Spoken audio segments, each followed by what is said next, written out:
Okay, that's our signal. So, good afternoon. Thanks again for joining us. I'm Catherine Baxter. I'm really pleased to be hosting this session this afternoon. A little bit about the English Association before we get started. We're a learned society and subject association which was founded in 1906 to promote, support, and celebrate the discipline of English studies. And we cover all stages of education from primary and early years through to secondary and further education, higher education and beyond. And we also cover all parts of the discipline across language, linguistics, literature, and creative writing. And events like this are made possible by the fantastic contribution of our volunteer speakers. Sorry if you can hear loud noises in the background. There's a thunderstorm going on where I am, so sorry about that. So yes, the contributions of our fantastic volunteer speakers. So I want to thank Madeline Clements, who's joining us today. Our members make it possible to keep these events free and open to all by paying membership fees. So if you'd like to contribute to the national conversation about English, help support our discipline, please do consider joining us. It costs about £1 a week to support our events and campaigning work for a whole year, and you'll get access to a range of member benefits, including online access to all our journals. Right, so it's my pleasure to hand over to this afternoon's speaker for our discussion. Yes, I'll hand over to Madeline, who's then going to talk to us about her recent project. And then we'll have some questions and we'll open it up for the questions that you give us in the chat at the end. So thank you. Madeline, hand over to you. Hi, thank you. And thank you so much to Catherine and to Linda and also to Becky in the background for inviting me to come and speak to everyone this afternoon. I'm really glad to be here. So I'm going to be speaking about a project that I've been working on since about 2024, although I guess the initial application for the funding that supported it was made in 2023. So it's been a little while in the running now. And is still ongoing. I've got some slides, so I will just share my screen and what's happening here? For some reason, it's just being a little bit slow in finding my slides. Just give me a minute. I've got them open on my desktop. I'm just not quite sure why they're not coming up in the way that they did when we tried this before starting. So, yeah, this is very strange. I just cannot, I can't see them at all. Do you want to, do you want to email them to me and I could try sharing them instead? Yeah, Becky's got them as well. It's, okay. I have them and I have them right here, so bear with me. I'll just bring them up. I just don't understand why that has Yes, I know we were literally looking at them when we just a minute ago. A minute ago, there we are. Yeah, okay, so thanks, Becky. Yeah, if we can, I'll just have to tell you then when we need to move on. If you maybe just click again, hopefully the title will come up as well. Yeah, brilliant. Okay, so yeah, the project that I'm going to talk to you about this afternoon is called We're Editing Women in the Archives, and this is a project that has received Impact Acceleration Account funding through Teesside University. So I had to make an internal application to our IAA fund for, I've had 2 lots of funding for this project from them, and they've been very supportive. And this is a project that has been put together in collaboration with members of the PORPI collective, which is the Pakistan Association of Women Publishers and Editors of women who are largely based in Pakistan. And the project's aim has been to get hold of and assess and digitize at-risk publications, mostly magazine publications, edited by Pakistani women since the time of Pakistan's foundation. And those magazines that were targeted had particularly a literary and an art critical focus, which reflected the interests of the members of PORPI. and we were inspired to do this as a result of a workshop that we ran through another lot of funding back in 2022. So I'm just going to run you through that kind of prehistory to the project today. I'll also then go on to mention the research that was done as part of the project, and then 2 major outcomes from the project, which are a digital handbook that we've put together that also is available in print form, and also a website that is under construction at the moment. So if we go on to the next slide, if that's okay, Becky. So yeah, this is just an illustration that we will pass over to get to the next slide. But when we ran a workshop in 2022, which received funding also from Teesside University, I can't remember, I think it was collaborative or participatory research funding.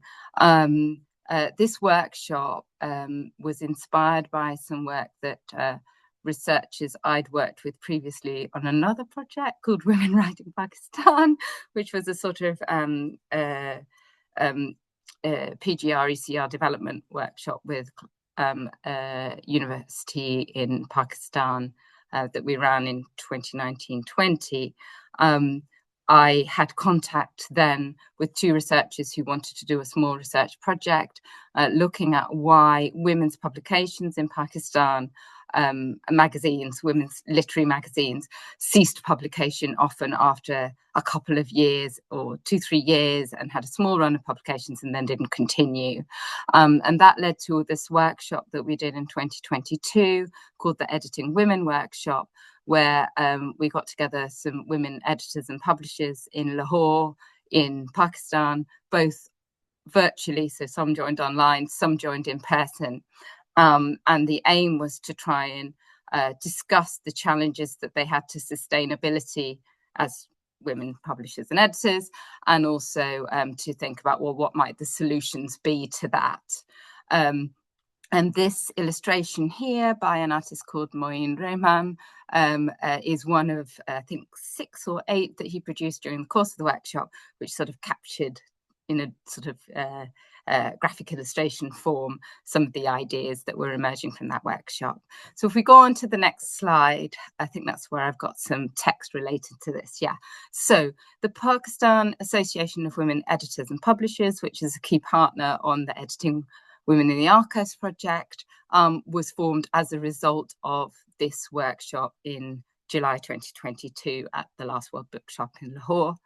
So as I've said, this was a workshop that built on research that was done by 2 young women researchers at International Islamic University in Islamabad, Maham Khan and Sadia Akhtar. And I always make sure when I'm talking about this project, wherever I am, that I mention them. And if I haven't mentioned them, then I want them to forgive me. But I do attempt that wherever possible, because their whole curiosity to investigate this, why these publications would not sustain contemporary women's literary magazines, why they would not sustain, has driven so much of what we've gone on to do. So this was a workshop that was focused on sharing women's perspectives on challenges and solutions to issues of sustainability in literary and art editing and publishing in Pakistan today. And as a result of that, PORPI was founded to try and continue that those networks of support and implement change. So if we go on to the next slide, I think I've got some details of the sort of PORPI manifesto. Yeah. So in September 2020, that should say 2022, sorry. We put together a manifesto for PORPI, and there were a number of aims around inclusivity, around trying to share resources, mentoring, engagement. But one of the key ones that I was very keen to see what I could do to help to realise was this one around being committed to documenting the work of women literary editors and publishers, past and present, and ensuring that their work was accessible and visible now and for posterity. So hence there was an emphasis then for us in seeing what of that legacy of women publishers and editors, particularly women's editing of literary magazines and art magazines, we could document and preserve for posterity. So then when an opportunity to bid for IAA funding came up at Teesside in, I think it was 2023, this to me was the opportunity to pursue that aspect of Porphy's remit. So if we go forward now to the next slide, the Editing Women in the Archives project was conceived in that time. So this project then ran initially for the first phase over 4 months in spring 2024, and has continued after that, when in the sense that the initial research was done in that period, and then we've had a period of kind of knowledge exchange, public engagement, and realization of the sort of outputs. So this was a project that was in partnership with Porphy, but particularly with two members, Mehwish Amin, who edits a literary anthology called the Aleph Review that is published annually in Lahore, and Nilofer Farouk of the Karachi Biennale Trust, who is an art critic and writer and curator. So they were the two kind of major partners who were also members of Porphy.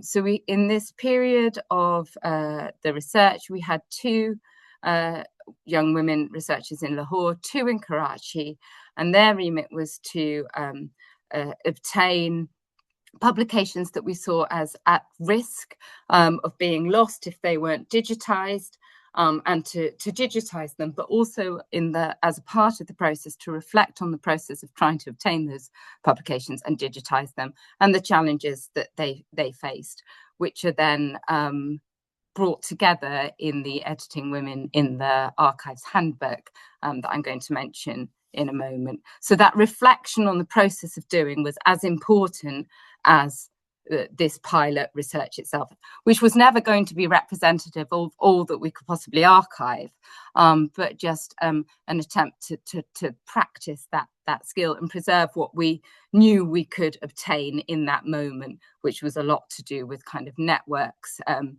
knowledge that our partners had as to what publications were available and so on.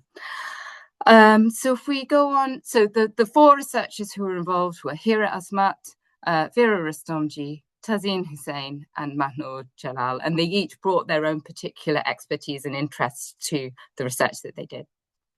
If we go on to the next slide now, I'll just fast forward then to mentioning these two outcomes from the project that were still in development. Well, one is done, the other is in development. So out of the project have been produced these two, a website and a handbook, which is available in digital form. It's about 50 pages long, but there's also a print edition, which was printed in Pakistan, and it's very nice to have. And if anyone would like a copy, they can get in touch with me and we'll work out how we can get one to them. But it is available as a PDF as well. So this handbook brought together the researchers' reflections on the process of attempting to do the archival work, along with insights into the material that they have digitized. So it included that advice on understanding the context for archiving in Pakistan, from our perspective, tips on getting started on an archival journey, reflections on the skills that are needed, insights into the research that was conducted, and then also a directory of useful locations, contacts, and training resources, which in the website will also appear in the website. I was just working on it yesterday, actually, and realized that there's a lot more that we've kind of gathered since we created the handbook that will then be available through the website as well.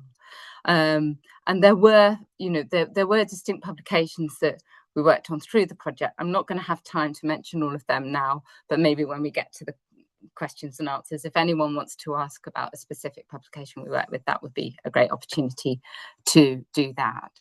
So if we go on to the next slide now, I think the other thing I wanted to mention was the website, which is in progress. Oh, this is just a screenshot from within the handbook that has got a couple of nice pictures of, as I said, the process of doing the research, as well as the publications, insights into the publications appear in the handbook as well. So here in the photograph, we've got Tazeen Hussain, who worked on Nukta art, poring over the publications in the Karachi Biennale Trust Office, I think, and Minaz Rehman, who was a women's activist in Pakistan, whose flat we visited, and she had some copies of She magazine that we've managed to digitize as well, and told us various stories about other editions of She magazine, for example, in Urdu, that we didn't know existed. So the kind of value of going to visit people and interview them and discuss these things and add to the archive in that way. If we go on to the next slide, we've got, so the website is under development. You can, if you go to, it's editingwomenarchive.org, you can see it, but it's a lot of it is the sort of, has got kind of filler text rather than being finalized. But on the website, you can access some of the publications and kind of curated samples where the researchers have offered their perspective on what they would kind of particularly treasure from the archive. There's also resources in there, links to resources and other things. So that's, as I say, under construction. We hope to launch it in and around September, although I think it'll be finished sooner than that. And we hope that'll be a useful resource. So I think that's what I had to say. There may be one more slide at the end, but which just has the information for what you can find on the website and some images of some of the publications we've digitized there. But I suspect I've overdone my time. So I'll finish there and we'll have some more discussion. Please don't worry, Madeline. That was wonderful, fascinating, and you weren't at all over time. Yeah, okay, great. Fine. Great. So while people kind of reflect a little bit, have a little think, I'll give you a chance to think of your questions, and I've got one or two to start us off with, if I can find them. Here we go. Yeah. So you talked to us a little bit about this already, but I know you're also sort of wanting to kind of share quite a lot of information. So I wonder if you could tell us a bit more about how the collaboration came about. I mean, it sounds like it's been, in some senses, a kind of slow build, but were these, in terms of, say, the women editors who've come together and writers who've come together with Porpy, and then also the two women who prompted the questions, and then your research, the 4 researchers, how did those networks build? And what was involved in creating those kind of networks? Yeah, I mean, I think the initial one with Sadia and Marham from IIUI came about through, I guess it's mentoring. We had an early career researcher. I think they were MA students at the time. We had a workshop. My colleague Rachel Carroll and I put together, again, this was QRGCRF funding that was internally available through the university, and one of those opportunities to pull together our expertise, Rachel's and my own, to take the opportunity to do something. So we had this workshop that was to do with supporting early career researchers, offering them sort of skills development and so on, and then small amounts of funding through that to support these individual projects. So that was a stepping stone, and it has been this series of stepping stones towards where we've got. The relationship with Marham, particularly from that pairing, was really helpful because she helped to co-organize and then run the 2022 research workshop where we brought together the women editors and publishers. And again, I mean, I think it's about being in the right place at the right time, isn't it? She was in a position where I think she'd finished her master's. She was ready to do something and invest in that. I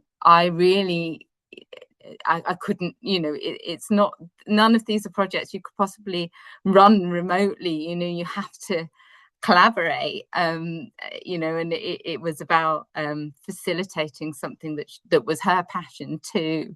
So I guess it's that sort of coming together of interests. And of course, one thing I haven't mentioned, of course, is that my research interests are in Pakistani writing in English, particularly contemporary writing, and so on.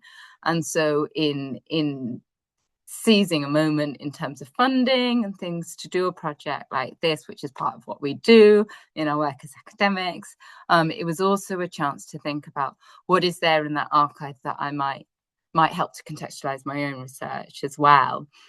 But I think also in terms of the PAWPI members who then I've worked with to run the Editing Women in the Archives project, again, it's about people being self-presenting. So in PAWPI, we have lots of amazing women who, you know, have lots of different expertise, but those were the two who particularly expressed a desire to work on this. And then we had to find a way of working with each other as a PAWPI satellite project to make it happen. And we've achieved it, but it's a lot of people skills in a collaboration like this to work out what does everyone want, you know, and how can we see that as a positive and work with it in productive ways, rather than feeling sort of, well, the university wants this and they want that, and how do we, you know, seeing it as an obstacle. Yes. Yeah. So did those conversations that you had in the workshop in 2022 help establish some of the grounds for that then, that kind of trust and shared understanding? Yeah, I think so, because, well, you know what a workshop is like. Often people feel a day is not enough. I was just looking at some of the kind of feedback from another project that I've worked on with my colleague Rachel, which is our World Making Words AHRC research network that looks at women's literary production from South Asia. And we had a workshop at Stirling last summer, and it was just a day. And I think we all look back on it, a lot of us look back on it as this kind of oasis. And if anyone's been to Stirling University campus, is very like that. But I think you do kind of hold a day in your mind. And it was a day where we all came together, and certain people traveled from other parts of Pakistan to come to Lahore. Was it a day or was it 2 days? Maybe it's two. I think it was 2 days actually. But yes, and there were conversations throughout the day about all sorts of aspects of publishing, things to do with, you know, print or digital, things to do with who owns the publishing business. Do you have to go through a male gatekeeper to set up a company, to, you know, those kind of things. There were other things that were to do with kind of a lack of a readership or an audience, but one of the things was around this need for archiving to have a sense of the legacy of being part of a movement and so on. And that came through very strongly. People like Muniza Shamsi were present, who's done a lot to write about the kind of history and development of women's writing and Pakistani literature in English. And she was very much sort of pushing that side of things as well. Yeah. Thank you, Madeline. That's really interesting. And so then thinking about the you again started to talk about this, but about that process of collaboration, and how did you make it work? I mean, if you're sort of giving advice to some of the people on the call about sort of things to do, and it's one of the things that I really enjoyed actually in your handbook as well, is the reflections on that by the 4 researchers. But from your perspective, what were the challenges, and what are the ways to manage those challenges, particularly with international collaboration? Yeah, I mean, that it's probably easiest to start with the kind of the practical challenges. There are all sorts of practical challenges to working internationally.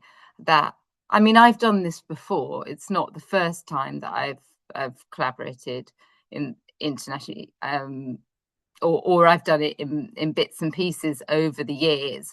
But one of the big things that is transferring international payments. You know, how do you do that? what happens when payments are blocked and so on, and so all of that, those kind of logistics that you may not anticipate you're going to have to deal with when you think, oh, I've got this great research project and we're going to do research, and not realize that those things matter, because they do matter in terms of who you can employ to do something, where you can host an event, all of that sort of stuff. So there were sort of those practical challenges. And again, kind of learning by doing, learning from the advice too of the partners who have, I mean, someone like Nilofer at Karachi Biennale Trust has got oodles of experience in hosting international visitors and so on, going that way. But and so there are those kind of practical challenges that, a lot of learning by doing, working out who within my own university to go to get that support, whether it's this, Catherine, visas, or something that might, or things to do with research ethics. So we did get a research ethics, we did get approval for the project because we were collecting the reflections of the researchers, for example. I think that was a fairly straightforward ethics application, because we weren't really obtaining any sensitive data or so on, but we still went through the process in order to be on kind of safe ground. But what were the challenges in terms of, when I did find it very challenging and quite stressful. I've never said this to them, but working with Merit and Nilofer, in the sense that we all had a slightly different vision for the project. And one of the things when you're working with archives, of course, if the shared goal is to digitize this material that might otherwise be lost, that should rightly belong to people first and foremost within Pakistan, who were the primary readership for it. And you want to make it accessible to them. What do you do about things like copyright and permissions, and how far, should we be constrained by, say, UK copyright law, as opposed to the perceptions or understanding of the partners of copyright law in a Pakistan context, and so on. So we've had some of these things to kind of navigate around, and I think we've found ways of doing that. And I'm not sure whether she's here today, but I know that Gillian Murphy from LSE Women's Library has been very helpful in helping to advise me on what they did with a run of She magazine that they have digitized. But there's also things that I've had to work out about being, Porpy is a collective. The website that we've put together is not a library website. It's independent of that. So we're not a library in terms of our status. So we've had to think about what can we fairly share in terms of the publications we've digitized online and so on. And as I've said, slightly the vision, or the initial vision of the partners might have been different, or the timescales in their minds might have been different, that we're going to digitize this and then it's suddenly going to be available, and there are time constraints and working time constraints that make that maybe mean that we have to sort of take a longer view of the project and when certain milestones will be achieved, and so on. But it's been brilliant to realize that we can work through our different visions and still work towards something that is going to be beneficial to everyone. But it has, from a kind of post-colonial point of view, also made me really think about, what are we doing when we collaborate in this way, a UK university working with partners in Pakistan? What can we actually bring? What should we? How do we need to be mindful of not sort of extracting things and showcasing them for an audience that is not a Pakistan audience, and things like that? So, which is all important to do, isn't it? Yeah, no, absolutely. And one of the things I noted in the workbook, I mean, in the guide, the sort of guide handbook, was also just some of the challenges about equipment. And, that again, digitization projects are often like we think, oh, great, we'll make everything available online. And as well as you say, the copyright issues, there's just the practicalities of coming up with high quality digitization and that sort of thing as well. Were there other things like that you experienced, sort of challenges around with the project? Yeah, I mean, I think, and some of these things also, because were dealt with by the researchers in Pakistan, and they came up with their own solutions. So that's something we tried to really foreground in the handbook. Is that well, first of all, they had a lot of expertise that they were bringing anyway. In fact, when we advertised for people to help with the project, we could only take 4 people, and I think we had certainly in excess of 30 really strong applications, which just really made was really eye-opening as to what the appetite was among people to be part of a project, but also what a huge amount of expertise there is out there. And I think the Citizens Archive project to Pakistan has been really instrumental in training people in well, that was an oral histories project, but training people in all sorts of ways that are relevant to a project like this. I think the cam scanner was a piece of wasn't going to say equipment, is an app I think that you can get on your phone that's been really useful for some of the researchers, but something that Tazeen Hussain, who was working on Nukta Art, wrestled with, I think, quite a lot when she was working with Nukta, is the fact that I've got a copy somewhere here, but I won't try and demonstrate. It had fold-outs and things like that. So what do you do with the fold-outs? And in the end, she ended up producing a video, I think, that she shared when we did one of our workshops presenting on the project, just to kind of demonstrate what the feel of opening up that publication was like, because how do you replicate that in a digital format? It's not an easy thing to do. Maybe it has to be animated rather than static and so on. So those were some of the things that particularly, I guess, we discussed. And we'd have got publications in varying qualities. So some things, for example, with Paper Magazine, we were lucky enough to be given, I think, about 6 of the original PDFs of the magazine. So we've got those in full, whereas others, the magazine was just too big. It was like 200 pages or something with all the adverts and everything.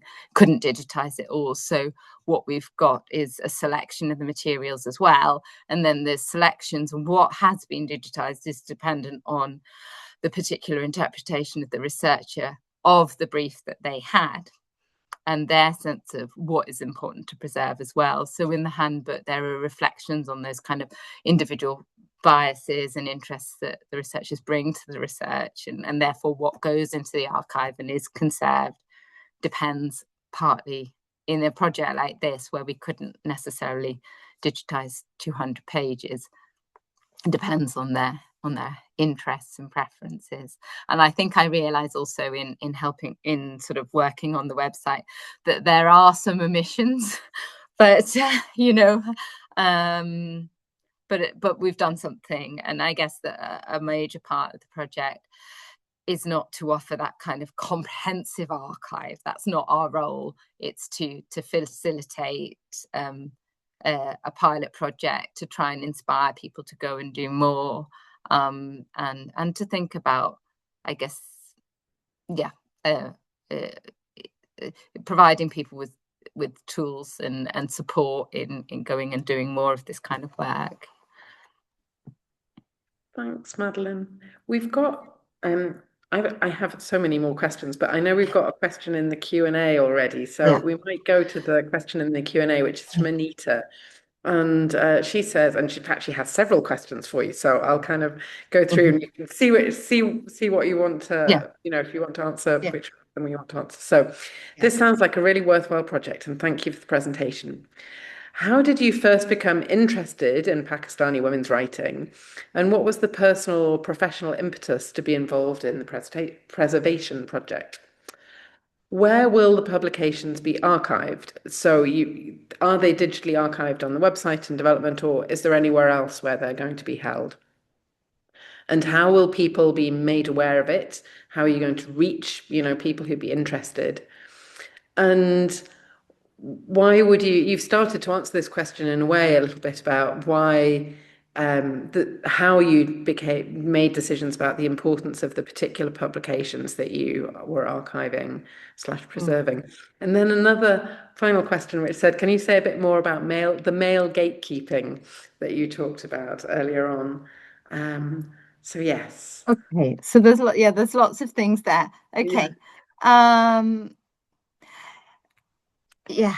Okay, I'll try and do them in order because that's probably the easiest way to do it. So the interest in Pakistan women's writing and so on, I think, was partly to do with, so since, I don't know, 2009, when I started my PhD, I've been interested in Pakistani writing in English, and I wrote about one woman author who was Kamala Shamsi as a part of my PhD that became a book.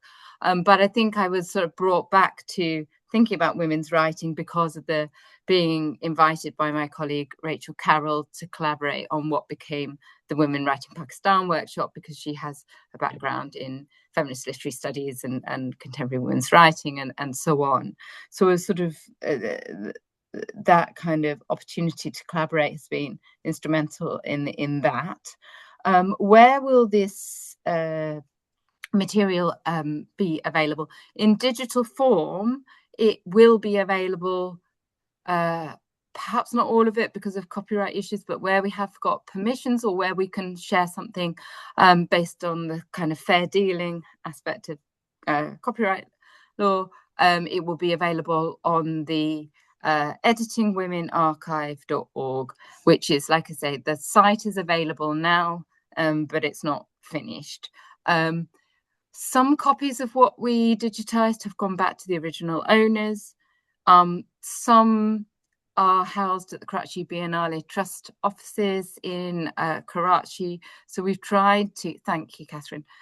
We've tried to specify, I think, on the website where material is housed. There's also in the digital handbook for She magazine, there is, maybe it's only a screenshot of a spreadsheet that was created by Vera, who worked on the publication, but it does say there where copies of She are housed.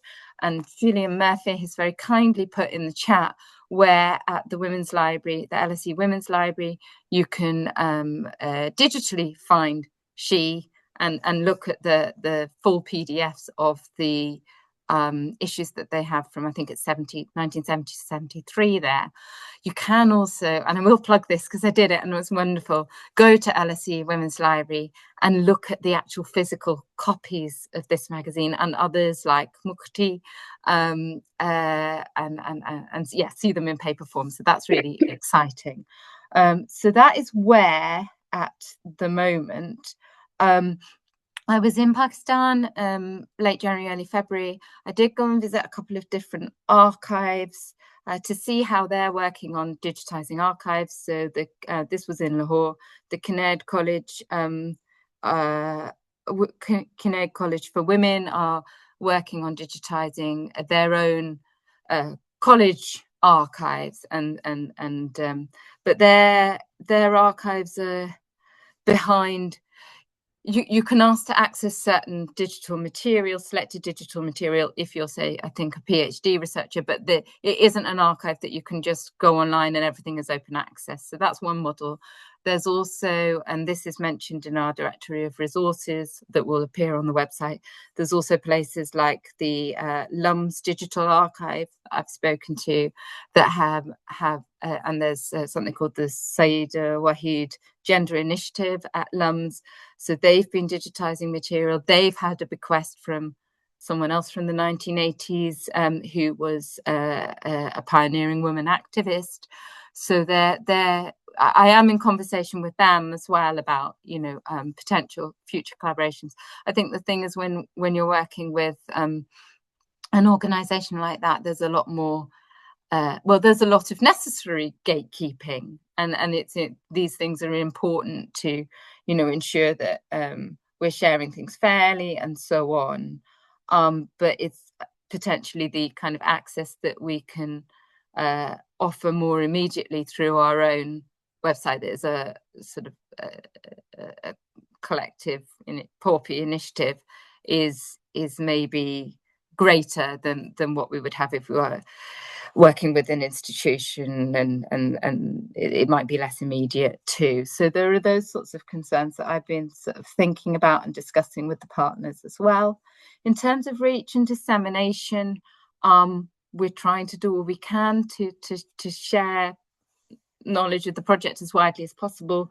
We did have 2 events, one in Lahore, one in Karachi, in January, February, at something called the Think Fest in Lahore, and at the Karachi Literature Festival. And there is I found it yesterday, YouTube hour-long YouTube video of the discussion that we had in Karachi as well around the project. So those are some ways that we've tried to share knowledge of the project. And I'm working with the partners in Pakistan to think about, well, where can we put copies in libraries and so on. We've given out quite a few of the paper copies as well during the time there. But we're very much kind of open to suggestions as to how we can share the project more widely as well. The aside about gatekeeping, male gatekeeping, it was just that I remember there being a conversation at the workshop in 2022, and I don't understand the finer details of it because it's not something I've researched myself. But it was a conversation around when you're founding a business in Pakistan, the kind of technicalities of I think maybe what you need to provide in terms of your own information. I know certain women were saying it was easier to get their husband to register the business in their name, but I don't know the finer details, so I wouldn't want to quote anyone on that.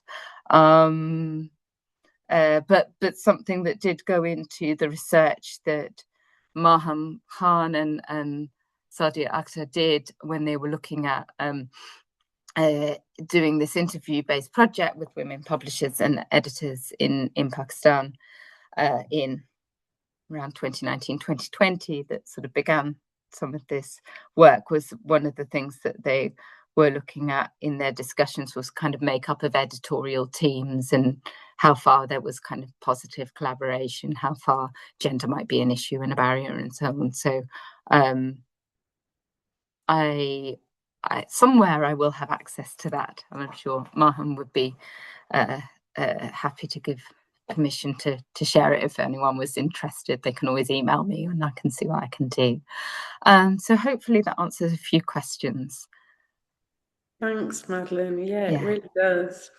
I don't think we have any other questions in the chat at the moment, but I had one, and so please do, folks, stick them in the chat or stick them in the Q&A.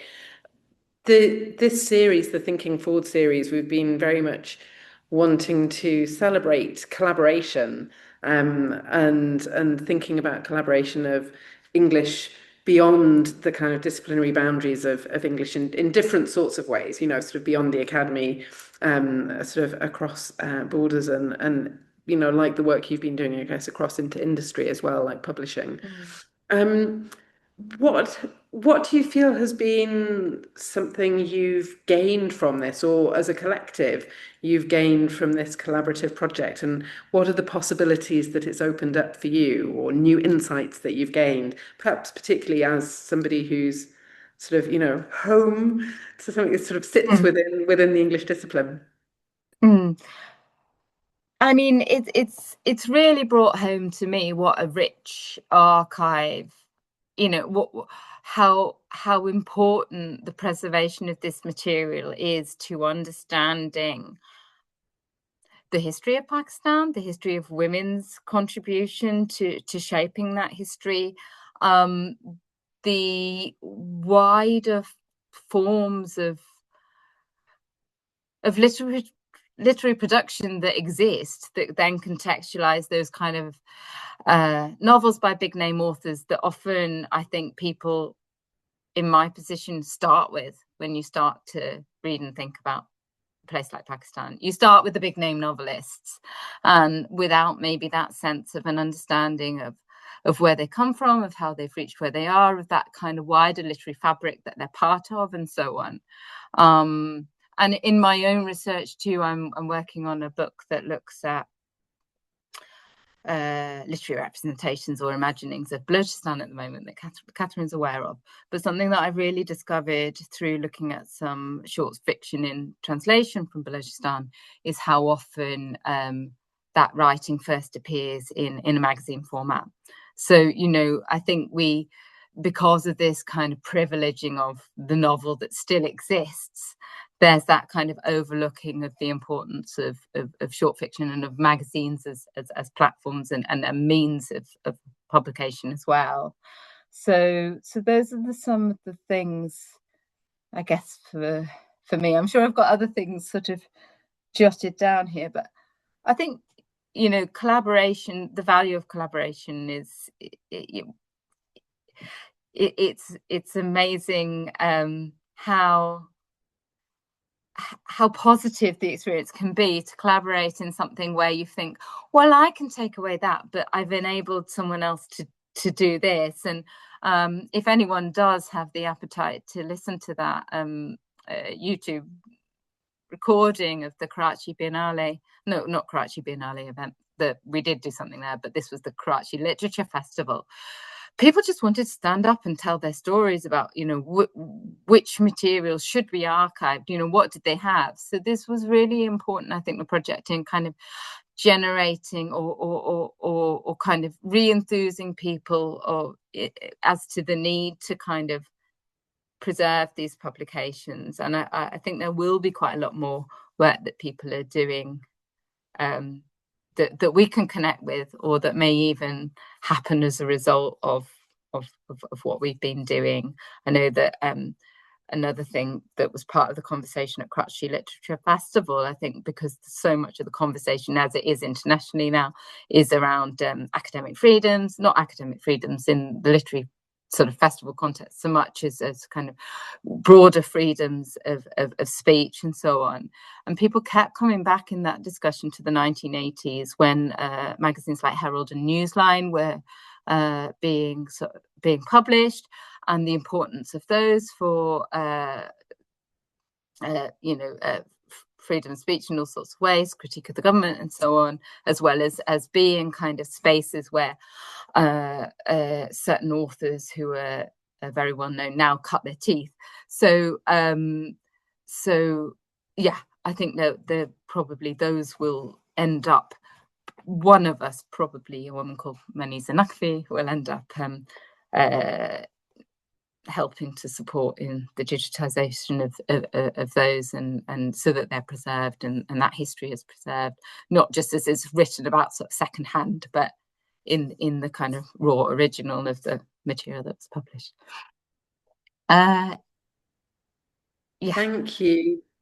That's great and really so interesting, and it does sound like it's also been something where, like, that it's been very validating, both for yourself but also for all the people who've been involved, in terms of kind of validating that sense that this is material that we want to talk about and that needs to be preserved and talked about, and it's part of our kind of our history. Linda was asking a little bit about that, about the different types of publications the project worked on. Any specific challenges that the differences between publications might have thrown up for you? Yeah, I mean, there's a challenge here in providing a coherent narrative around what we ended up digitizing, given that some of it was based on, well, a lot of it was based on opportunity. We had 4 months, we had these researchers ready. I arrived in in Lahore in February 2024, and one of the publications that we were going to work on, which was a women's magazine called Libas, which Mary Shamin of the Aleph Review had worked on herself as an editor previous in earlier times, which was a women's lifestyle magazine, suddenly was not available to us anymore. And we don't to this day, we don't really know why, but where we thought we had permission to go and look at these copies, then no longer that channel of communication open. So we had to go for other things. And so the decision as to what to work on was therefore dictated by what were we aware of that was available that needed to be preserved. And so in Lahore, it was a paper magazine, which was a much more recent magazine that had run in the I think it was sort of 2010 to 2015-ish. I may be slightly wrong on those dates, which was a kind of women's lifestyle magazine, but that had some quite hard-hitting articles within this kind of fashion cover. And in that way, it provided a more kind of recent parallel to She magazine that one of the researchers was working on, mostly in Karachi, because that's, well, where we had sets of copies that Karachi Biennale Trust had, but also women who'd been part of the production team in the 1980s and so on were still available to speak to in Karachi. So we had She magazine, which again was a lifestyle magazine, but had this literary, increasingly literary content and art reviews and so on. So you could begin to kind of trace the build-up of a kind of critical art discourse through that. So these were magazines, as was Nukta Art that was included. Nilofer Farouk, who was one of the partners, had edited that, so we had copies available again. So that was sort of as a result of an opportunity being there to work on this publication, because we knew we had sets of copies. CIMORG, Women's Resource and Publication Centre, that we published, digitized some selected publications from, was a different case because it wasn't a magazine. It did have a magazine or a sort of newsletter called Trinjan that was published from the 80s onwards. CIMORG was founded as part of the women's activist movement in the 1980s, which was inspired by the laws that were introduced by General Zia in that time. And there were a number of women's activist publication houses that started in that time. CIMORG had a number of sort of eclectic set of publications that they'd produced, one of which was a screen printing manual that had been produced in collaboration with an artist called Lala Rook, who had worked with some women through a project at CIMORG to provide women with training in a skill, working class women with a training in a skill that they might go out to use, but also served an activist purpose in that they were learning screen printing, which then could be used to produce posters, and so enable women to produce, say, political posters when printers in Pakistan at that time would not print them for women because of restrictions on what they were allowed to print and so on. So there were very different kind of publications. So newsletters, screen printing manual, things that were more sort of creative writing that had been produced based on the sort of stories of women who had been worked with through some of the projects that CIMORG had undertaken to try and empower and educate women in this moment as well. So kind of justifying why we looked at this eclectic mix has been a challenge. And it, you know, I think you have to admit, with a project like this, you have a certain bit of money in a moment and you need to just seize that opportunity to do some kind of work and make use of the money in that moment, which is why this is a pilot project exploring these different publications. I don't know what is I guess there are practical challenges, as I've said, in digitizing different forms of publication that have a different kind of format and page size and those sorts of things. But one of the things that we've tried to do also through the website is to kind of contextualize those publications to an extent, so to provide some kind of sense of where and how they were produced as well, to help people looking at them sort of navigate them in certain ways. I don't know if that answers your question. But yes, that's what we. Thanks, Madeline. Yeah. Yeah, no, yeah, you really did answer the question. It was great. We had, I think we probably need to wrap up at this point because I know we need to finish promptly. Anita did write back asking about the extent to which you worked with any of the editors on the editors of these journals. And so I've directed her, having read the wonderful handbook, directed her to the handbook where there's some really interesting discussion of the access that the different researchers had.